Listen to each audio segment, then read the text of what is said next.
আমার মামি খুবই মিষ্টি স্বভাবের এবং সুন্দরী ছিলেন এবং তাকে আমি অনেক শ্রদ্ধা করতাম। একদিন রাতে বাড়িতে মামা ছিল না, আর আমি মামির ঘরে গেলাম কিছু গুরুত্বপূর্ণ বিষয়ে কথা বলতে। আমরা একসঙ্গে বসে গল্প করতে শুরু করলাম। তারপর মামি আমার খুব কাছে এসে বসলেন এবং কানে কানে কিছু বললেন। তারপর আমি কিছু বলার আগেই মামি আমাকে, একদিন বিকেলে হঠাৎ প্রচণ্ড ঝড় বৃষ্টি শুরু হয়েছিল। এমন সুন্দর আবহাওয়া দেখে আমার মন ভালো হয়ে গিয়েছিল। সেদিন বাড়িতে মামা ছিলেন না, শুধু আমি আর মামি ছিলাম। আমি ছাদের একপাশে বসে কফি খাচ্ছিলাম, আর বৃষ্টির মধুর শব্দ শুনে মনটা বেশ আনন্দিত হয়ে উঠল। ঠিক তখনই দেখলাম মামি বৃষ্টিতে দাঁড়িয়ে বৃষ্টির ফোঁটাগুলো উপভোগ করছেন। মামিকে বৃষ্টিতে মগ্ন দেখে মনে হচ্ছিল যেন প্রকৃতির সঙ্গে তার এক গভীর সম্পর্ক আছে। আমি ধীরে ধীরে নেমে এসে মামির পাশে দাঁড়ালাম, দেখলাম তিনি হাসিমুখে বৃষ্টির ফোঁটায় আনন্দে ভিজছেন। মামি আমাকে দেখে হেসে বললেন, কুনাল, আজকের এই আবহাওয়াটা সত্যিই দারুণ। বৃষ্টিতে ভিজতে আমার খুব ভালো লাগে। আমি মুচকি হেসে বললাম, হ্যাঁ মামি, প্রকৃতির এই রূপ সত্যিই মনোমুগ্ধকর। বৃষ্টি পড়ছিল, আর সেই বৃষ্টির ফোঁটাগুলো যেন চারপাশের পরিবেশকে সতেজ ও সজীব করে তুলেছিল। আমি বৃষ্টির মাঝে দাঁড়িয়ে তাকিয়েছিলাম তার দিকে। বললাম, বৃষ্টির মধ্যে তোমাকে দারুণ লাগছে। আমার কথা শুনে তিনি মৃদু হাসলেন এবং কিছুটা লজ্জা পেলেন। আমি আলতোভাবে তার হাত ধরলাম। আমাদের দুজনের হৃদস্পন্দন যেন ধীরে ধীরে বাড়ছিল, আর আশপাশের পরিবেশটা আরও রোমান্টিক হয়ে উঠছিল। আমি তার দিকে একটু এগিয়ে গিয়ে আরও কাছাকাছি দাঁড়ালাম। তাকে সম্মান সহকারে আলতোভাবে কোলে তুলে নিলাম এবং ধীরে ধীরে ঘরের দিকে নিয়ে এলাম। আর বললাম, বেশি বৃষ্টিতে ভিজলে ঠান্ডা লাগবে। বন্ধুরা, আজকের গল্পটা অনেক বেশি স্পেশাল, তাই সবাই রেডি হয়ে যাও। আর দয়া করে গল্পগুলো ভালো লাগলে ভিডিওটি লাইক, শেয়ার এবং চ্যানেলটি সাবস্ক্রাইব করো প্লিজ। আমি তখন সদ্য যৌবনের প্রান্তে পা রেখেছি, আর সেই বয়সে আমি দেখতে বেশ আকর্ষণীয় ও স্মার্ট ছিলাম। আমার ব্যক্তিত্ব দেখে অনেকেই প্রশংসা করত। গ্র্যাজুয়েশন শেষ করে যখন আমি বাড়ি ফিরলাম, মামি আমাকে আন্তরিকভাবে স্বাগত জানালেন। তার এই আন্তরিকতায় আমি মুগ্ধ হলাম এবং আমরা আরও ভালো বন্ধু হয়ে উঠলাম। আমি যখন বাইরে থাকতাম, মামির সঙ্গে মাঝে মাঝেই ফোনে আলাপ হতো। আমরা অনেকক্ষণ করে কথা বলতাম। আমরা একে অপরের খুব ভালো বন্ধু হয়ে উঠেছিলাম। কলেজে পড়ার সময় আমার বন্ধুরা প্রায় সময় মজার মজার হিন্দি রোমান্টিক সিনেমা দেখত। তাদের দেখে আমিও ভাবতাম, আমারও যদি এমন কিছু রোমাঞ্চকর মুহূর্ত থাকত। আমার খুব ইচ্ছে ছিল একজন কাছের বন্ধু বা সঙ্গী থাকলে, যার সঙ্গে আমি আমার মনের কথা সহজে ভাগাভাগি করতে পারতাম। তবে আজ পর্যন্ত তেমন কাউকে পাইনি যার সঙ্গে এমন সম্পর্ক গড়ে উঠতে পারে। গ্র্যাজুয়েশন শেষে যখন বাড়ি ফিরলাম, মামির সঙ্গে আমাদের বন্ধুত্ব আরও গভীর হয়ে গেল। আমার মামি দেখতে খুবই সুন্দর ছিলেন এবং তিনি ছিলেন অত্যন্ত সরল ও মিষ্টি স্বভাবের। আর আমি ছিলাম একটু বেশি মজাদার ও দুষ্টু প্রকৃতির। যখন মামা বাড়ির বাইরে থাকতেন, তখন আমি নানা অজুহাতে মামির সঙ্গে মজার গল্প করতাম। মামিও আমার মজাদার কথাগুলো উপভোগ করতেন এবং আমাদের বন্ধুত্ব বেশ গভীর হয়ে উঠেছিল। আমার কলেজের দিনগুলোতে এই ঘটনার শুরু। তখন আমার বয়স ছিল 25 বছর এবং বাড়িতে আমার মা আর আমার মামা এবং নতুন মামি থাকতেন। মামা আমাদের সাথেই থাকতেন। আমার মামার বিয়ে হয়েছিল প্রায় 5 মাস আগে, যা তাদের এক দূর সম্পর্কের চাচার উদ্যোগে হয়েছিল। আমি তখন কলেজে পড়তাম এবং বেশিরভাগ সময় আমার বন্ধুরা মিলে নানা ধরনের মজার গল্প আর হিন্দি সিনেমা নিয়ে আড্ডা দিতাম। যদিও আমি এসব থেকে নিজেকে দূরে রাখার চেষ্টা করতাম, আমার বন্ধুরা খুবই দুষ্ট ছিল। প্রথমে আমি এসব এড়িয়ে চলতাম, কিন্তু ধীরে ধীরে আমিও এসব নিয়ে আগ্রহী হয়ে পড়েছিলাম। কলেজের মেয়েদের সঙ্গে মাঝে মাঝে হাসিঠাট্টা করলেও কখনো সেরকম কিছু ঘটেনি। ভাইয়ের বিয়ের দিন আমি যখন মামিকে প্রথমবার দেখেছিলাম, তখনই মনের গভীরে একটি অদ্ভুত অনুভূতি জাগ্রত হয়েছিল। মনে হচ্ছিল যেন কিছু অসম্পূর্ণ থেকে গেছে। সেদিন মামির মুখের দিকে তাকিয়েছিলাম, মনে মনে ভাবছিলাম, জীবনের অনেক কিছু এখনও অজানা রয়ে গেছে। আমার মামার বিয়ের পরে মাঝে মাঝে আমার মনে হতো, আমারও যদি এমন সুন্দর একজন মেয়ের সঙ্গে বিয়ে হতো। মামি দেখতে সত্যিই খুব সুন্দর ছিলেন। যে কেউ তাকে দেখে মুগ্ধ হতে বাধ্য। কয়েকদিন বাড়িতে থাকার পর কলেজে ফেরার সময় মামি বললেন, কুনাল, কলেজে গিয়ে কিন্তু আমাকে মনে রাখবেন। আমরা রাতে কথা বলবো। মামার প্রায়ই কাজের জন্য বাইরে থাকতে হতো, তাই মামির সঙ্গে আমার বন্ধুত্ব খুব ভালো হয়ে উঠল। আমরা প্রায়ই রাতে গল্প করতাম। আমি একটু মজার ছিলাম, তাই একদিন মামিকে মজা করে জিজ্ঞেস করলাম, আপনার ইচ্ছা হয় না মামা যদি সবসময় আপনার সাথে থাকতেন। মামি আমার কথার ইঙ্গিত বুঝতে পেরে হেসে বললেন, তুমি যদি বাড়িতে থাকতে তাহলে হয়তো এমন ইচ্ছে থাকত না। আমি তার ইঙ্গিতগুলো বুঝতে পারছিলাম, আর এইভাবেই আমাদের দিনগুলো কাটছিল। কয়েক মাস পর আমি কলেজের শেষ পরীক্ষাগুলো শেষ করে বাড়ি ফিরে এলাম। বাড়িতে পৌঁছেই দেখলাম মামি আমাকে বেশ খুশিমনে স্বাগত জানালেন। মাও আমাকে দেখে খুব খুশি হলেন। আমি যেই বাড়িতে প্রবেশ করলাম সেই মুহূর্তটা বেশ আনন্দদায়ক ছিল। মামি আমাকে দেখে অনেক খুশি হয়েছিলেন। মা একদিন হাসি মুখে বললেন, বাবা, এখন তোর জন্য একটা ভালো মেয়ে দেখা শুরু করব। তুই আগে ভালো একটা চাকরি পেয়ে যা। মার কথা শুনে আমি মজার ছলে বললাম, মা, যদি মেয়ে দেখতে হয় তবে এমন একজন মেয়ে খুঁজো যিনি একেবারে আমার মামির মতো হবেন। আমি তবেই বিয়ে করব। এই কথা শুনে মামি একটু লজ্জা পেয়ে হাসলেন। মামি কিছু তখন বললেন না। মামি এরপর আমাকে চা-নাস্তা বানিয়ে দিলেন, যা খেয়ে আমি আমার ঘরে চলে এলাম। কিছুক্ষণ ঘরে বিশ্রাম নিচ্ছিলাম, তখন হঠাৎ দেখি মামি আমার দরজার সামনে এসে দাঁড়িয়েছেন। তিনি বললেন, ভাগনা, কিছু মনে করবেন না। যদি একটু সময় থাকে তাহলে কি একটু আমাকে সাহায্য করতে পারবেন? মামি এসে বললেন, কুনাল, তোমাকে সঙ্গে নিয়ে বাজারে যেতে হবে। বাড়ির জন্য সবজি আনতে হবে। মায়ের শরীর ভালো নেই, তাই তিনি যেতে পারবেন না। আর তোমার মামা সবসময় কাজ নিয়ে ব্যস্ত থাকে। মামির কথা শুনে আমি হেসে বললাম, মামি, চিন্তা করবেন না। আমি একটু পরে রেডি হয়ে আসছি, ততক্ষণে আপনিও তৈরি হয়ে নিন।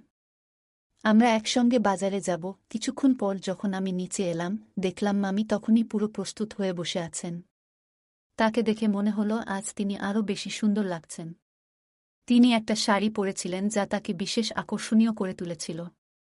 আমি তাকে দেখে কিছুক্ষণ থেমে গেলাম।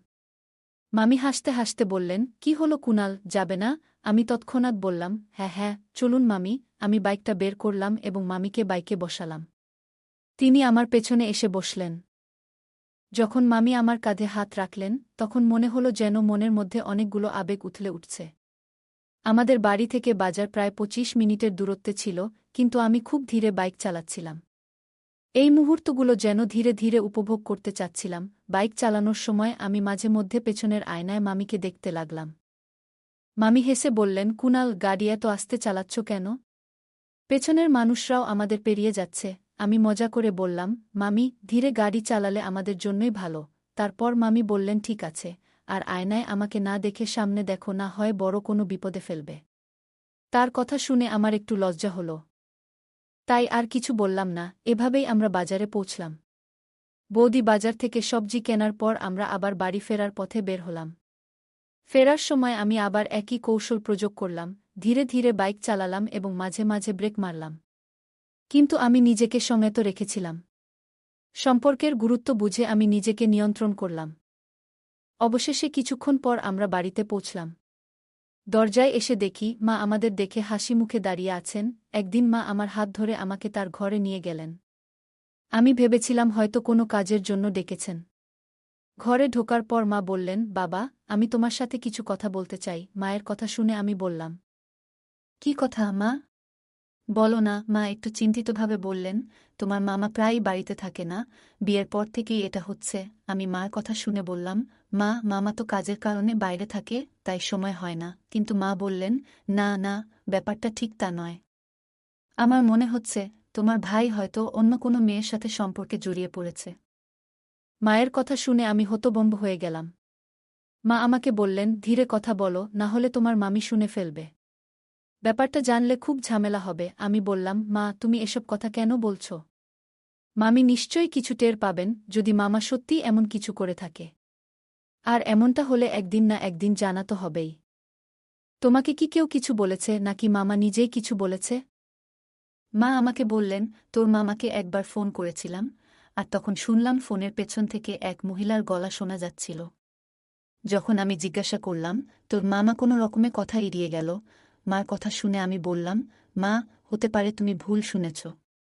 হয়তো এমন কিছুই নয়। কিন্তু মা বারবার বোঝানোর চেষ্টা করছিলেন। আর আমি বারবার বলছিলাম, মা, তুমি এমন কিছু ভেবে নাও না। যদি মামি এই কথা জানতে পারে তাহলে তাদের সম্পর্কের মধ্যে সমস্যা তৈরি হবে। যতক্ষণ না পর্যন্ত সত্যিটা জানা যাচ্ছে, তুমি এই কথা নিয়ে কাউকে কিছু বলো না। মা আমার কথা শুনে একমত হলেন, তারপর শান্তভাবে তার ঘরে চলে গেলেন। আমি আমার ঘরে এসে বাথরুমে গিয়ে গোসল করতে লাগলাম। গোসল শেষে বাইরে এসে দেখি মামি আমার ঘরের চেয়ারে বসে আছেন। মামিকে দেখে আমি অবাক হয়ে গেলাম। আমি কাছে যেতেই মামি বললেন, কুনাল, দেখুন না, আপনার মামা আমাকে একদমই সময় দেন না। তিনি প্রায়ই বাড়িতে থাকে না। আজকেও আমি তাকে বলেছি আপনি বাড়ির কাছে এসেছেন, কিন্তু তাতেও উনি আমাকে দেখতেও আসলেন না। মামির কথা শুনে আমার মনে আবার মায়ের কথাগুলো ফিরে এলো। আমি মনে মনে ভাবলাম, হয়তো মা যা বলছিলেন তা কিছুটা হলেও সত্য হতে পারে। কিন্তু আমি মামিকে কিছু বোঝাতে না দিয়ে বললাম, হয়তো তিনি কাজে ব্যস্ত আছেন, তাতে কিছু মনে করার দরকার নেই। তিনি কাল নিশ্চয়ই আসবেন। এরপর আমি ধীরে ধীরে মামির কাছে গিয়ে তাকে সাহস দিলাম। মামির সাথে আমার খুব ভালো বন্ধুত্বপূর্ণ সম্পর্ক গড়ে উঠেছিল। আমরা একে অপরের সাথে অনেক সময় নিজেদের মনের কথা শেয়ার করতাম। আমি তখনও ভেজা চুল নিয়ে দাঁড়িয়েছিলাম, মামি হঠাৎ এসে আমার মাথা তোয়ালে দিয়ে মাথা মুছতে শুরু করলেন। মামির এই ছোট ছোট যত্নশীল আচরণগুলো দেখে আমার মনে তার প্রতি গভীর ভালোবাসা জন্মাতে শুরু করেছিল।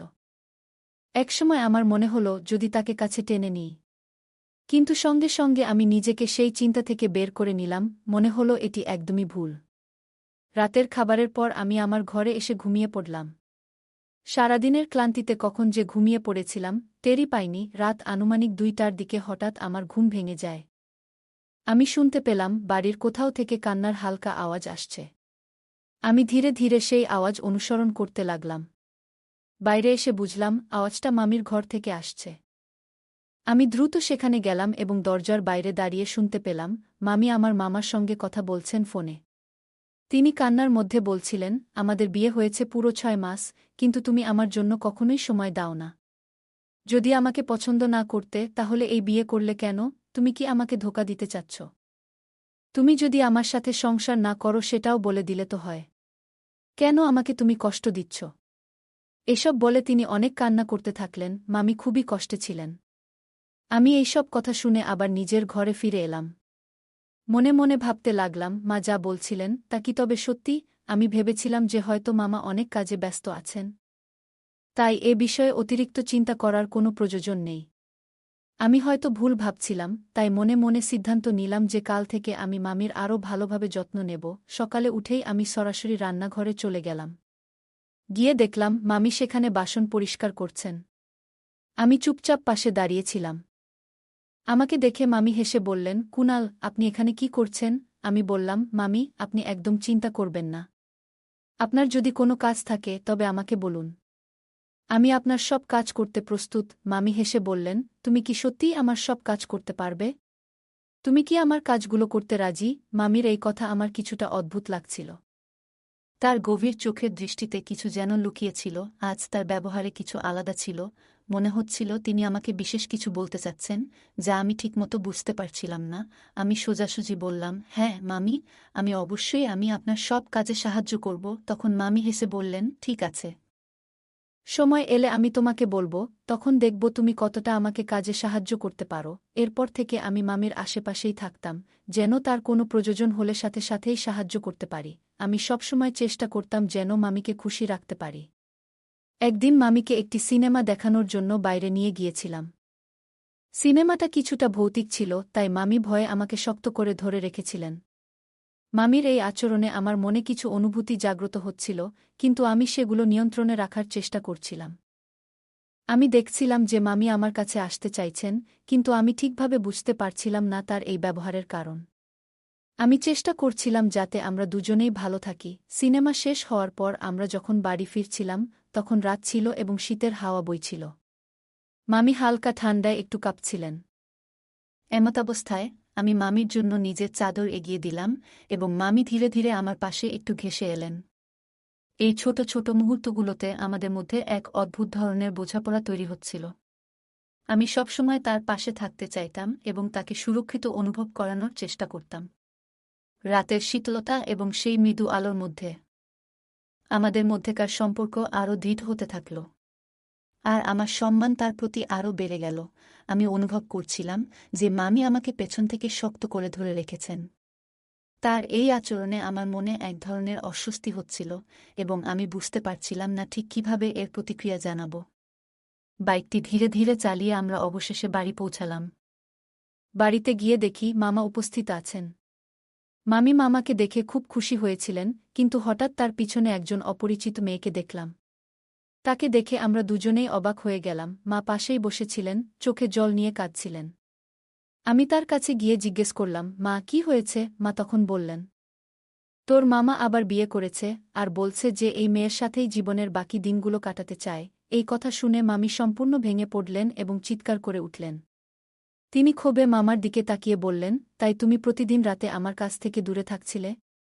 যদি সত্যিই অন্য কারো প্রতি ভালোবাসা জন্মে থাকত, তবে একবার আমাকে জানাতে পারতে।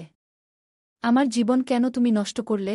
তবে মামা চুপচাপ দাঁড়িয়েছিলেন, কোনো উত্তর দিচ্ছিলেন না। আমি নিজেও তার উপর খুব রাগান্বিত ছিলাম এবং বললাম, মামা, তোমাকে উত্তর দিতেই হবে। আমাদের সবার সাথে এভাবে প্রতারণা কেন করেছ? তখন মামা ধীরে ধীরে বললেন, আমি নিজেও আমার জীবনের সমস্যায় হতাশ হয়ে পড়েছি। মামা বললেন, আজ আমি এই মেয়েটিকে আমার সাথে নিয়ে এসেছি, কারণ আমি আর এই সম্পর্ক নিয়ে অসন্তুষ্ট থাকতে চাই না। আসলে আমি প্রথমে বিয়ে করতে চাইনি। মা আমার উপর অনেক চাপ দিয়েছিলেন, আর তাই আমি বাধ্য হয়ে তানিয়ার সাথে বিয়ে করেছিলাম। আমি ভেবেছিলাম সময়ের সঙ্গে সঙ্গে সব ঠিক হয়ে যাবে, কিন্তু সেটাই আমার ভুল ছিল। যেখানে আমি কাজ করি সেখানে পূজা নামে এক মেয়ের সাথে আমার সম্পর্ক গড়ে ওঠে এবং আমরা একে অপরকে ভালোবেসে ফেলি। তাই আমি তার সাথেই দ্বিতীয় বিয়ে করেছি। তানিয়াকে আমি কখনো খুশি রাখতে পারিনি, এবং সত্যি বলতে গেলে আমাদের মধ্যে কোনো ঘনিষ্ঠ সম্পর্কও ছিল না। আপনারা চাইলে তানিয়ার কাছেও জানতে পারেন। আমরা যখন তানিয়া মামির দিকে তাকালাম, তখন তিনি নীরবে মাথা নিচু করে দাঁড়িয়েছিলেন। তিনি বললেন, আমি জানতাম না যে বিয়েটা তোমার মামার ইচ্ছার বিরুদ্ধে হয়েছিল। যদি আমি আগে জানতাম যে মা এই বিয়েটা জোর করে করিয়েছেন, তবে কখনোই বিয়েতে রাজি হতাম না। তানিয়া মামি কথা বলতে বলতে কেঁদে উঠলেন। তারপর তিনি ডিভোর্স পেপার নিয়ে এসে সেগুলোতে সই করলেন। মা খুব রাগে মামার উপর চিৎকার করছিলেন, কিন্তু মামার মধ্যে কোনো প্রতিক্রিয়া দেখা যাচ্ছিল না। কারণ যা হওয়ার ছিল তা তো হয়েই গিয়েছিল। মামা আবার অন্য শহরে ফিরে গিয়েছিলেন, যেখানে তিনি সেই মেয়েটির সাথে কাজ করতেন। আমরা সবাই মিলে মামাকে অনেক বোঝানোর চেষ্টা করেছিলাম, কিন্তু সম্পর্কের ব্যাপারে জোরাজুরি করা যায় না। জোর করে তৈরি করা সম্পর্ক একসময় ভেঙে পড়ে। মামা চলে যাওয়ার পর মামি খুব কান্নাকাটি করছিলেন। আমি এবং মা তাকে অনেক বুঝানোর চেষ্টা করলাম। বললাম, তোমার সামনে এখনো অনেক জীবন পড়ে আছে, চিন্তা করো না। কিন্তু মামি বললেন, আমি এখন কোথায় যাব? যখন আমার স্বামী আর আমার কাছে নেই? তখন মা তাকে সান্ত্বনা দিয়ে বললেন, মেয়ে, তোকে কোথাও যেতে হবে না। আমি তোকে অনেক ভালোবাসা দিয়ে এই ঘরে এনেছিলাম। তোর বাবা মা নেই, তাই তুই আমাদের সাথেই থাকবে। আমি এবার কোনো ভুল করব না। যদি ভালো কোনো ছেলে পাই, তবে ভেবেচিন্তে তোর জন্য ভালো একটা ব্যবস্থা করব। কিন্তু মামি আমাদের কথা শুনতে চাইছিলেন না, এবং তার জন্য এই পরিস্থিতি থেকে বেরিয়ে আসা সত্যিই কঠিন ছিল।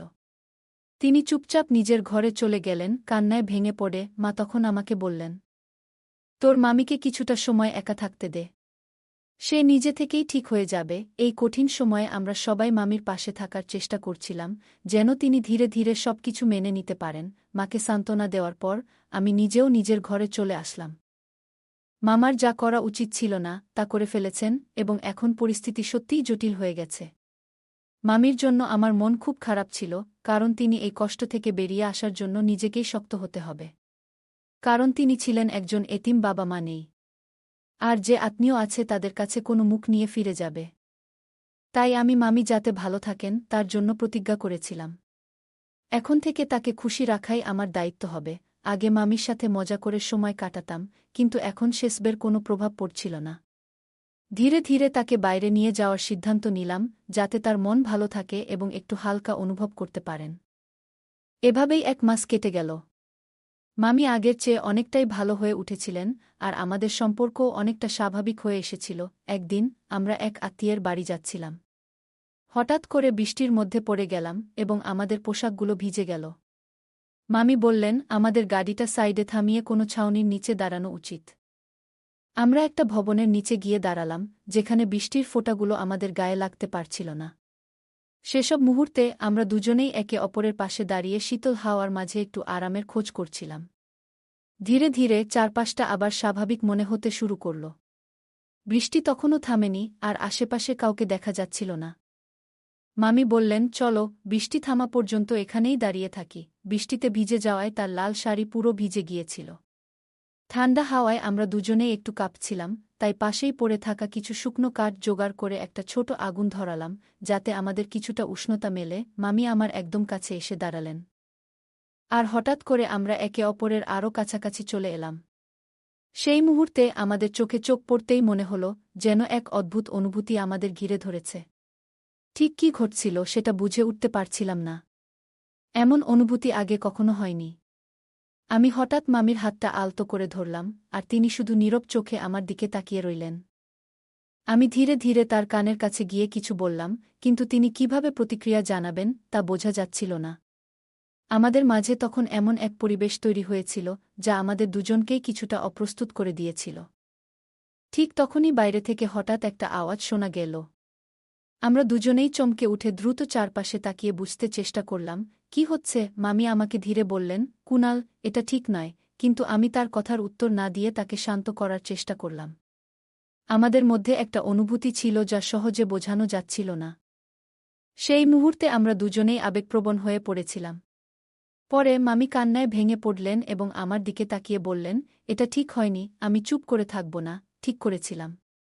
আমি মামিকে বলতে চেয়েছিলাম, মামি, তোমার কষ্ট পেতে হবে না। আমি তোমার প্রতি ভালোবাসা অনুভব করি এবং তোমার পাশে থাকতে চাই। আমি চাই আমাদের সম্পর্ক আরেক ধাপ এগিয়ে যাক, এবং আমি তোমাকে বিয়ে করতে প্রস্তুত। মামি আমার কথাগুলো শুনে অবাক হয়ে গেল, তারপর ধীরে ধীরে বললেন, আমিও হয়তো কখনো তোমার প্রতি ভালোবাসা অনুভব করেছি, কিন্তু আমাদের সম্পর্ক নিয়ে আরও ভাবতে হবে। কিন্তু আমরা কিভাবে এটা করতে পারি এবং মাকে কিভাবে বলবো যে আমরা দুজন একে অপরকে বিয়ে করতে চাই? আমি তাকে বললাম, তুমি এই বিষয়ে চিন্তা করো না। আমি মাকে সবকিছু বুঝিয়ে বলবো। বৃষ্টি বন্ধ হয়ে গিয়েছিল, তারপর আমরা আনন্দের সঙ্গে বাইকে চেপে বাড়ি ফিরে এলাম। বাড়িতে এসে আমি মায়ের সাথে আমার বিয়ের ব্যাপারে কথা বললাম। মাও আমাদের এই বিয়েতে কোনো আপত্তি করেননি। তিনি বললেন, তোর মামা যা করেছিল তা দেখে আমি খুব কষ্ট পেয়েছিলাম। মনে হয়েছিল আমারই কোনো ভুলের কারণে তার জীবন বিপর্যস্ত হয়ে গিয়েছিল। আমি নিজেকে অপরাধী ভাবতে শুরু করেছিলাম। কিন্তু যদি তুই তার সাথে বিয়ে করিস, তবে তার জীবন আবারও সুন্দর হয়ে উঠবে। মা তখন আমাকে বললেন যে তিনি কালই ভালো একটা দিন দেখে আমাদের বিয়ে সম্পন্ন করবেন। মায়ের এই কথা শুনে আমি এবং তানিয়া মামি খুব খুশি হয়ে গেলাম। আমি তো তানিয়া মামিকে প্রথম দিন থেকেই খুব পছন্দ করেছিলাম, কিন্তু বুঝতেই পারিনি যে ভাগ্য ওকে আমার কাছে নিয়ে আসবে। পরের দিন খুব সাধারণভাবেই আমার এবং তানিয়ার বিয়ে হয়ে গেল। বিয়ের রাতটিতে আমি তানিয়ার সাথে অনেক কথা বললাম। ভালোবাসার প্রথম স্পর্শে তানিয়ার মুখে এক অদ্ভুত আনন্দের ঝিলিক দেখা যাচ্ছিল। তানিয়া অধীর আগ্রহে আমার অপেক্ষা করছিল, তার মুখে আড়াল করা ছিল নরম ঘোমটা দিয়ে। আমি যখন ঘরে ঢুকলাম তখন সে চুপচাপ বসেছিল। আমরা আমাদের জীবনে ভীষণ খুশি ছিলাম। 1 বছর পর তানিয়ার এক মিষ্টি পুত্র সন্তানের জন্ম দিল, যার নাম আমি অনেক ভেবেচিন্তে আরিয়ান রাখলাম। মামাও তার কর্মের ফল পেয়েছিল। যে মেয়েকে সে বিয়ে করেছিল, দুর্ভাগ্যবশত সে সন্তান ধারণে অক্ষম ছিল।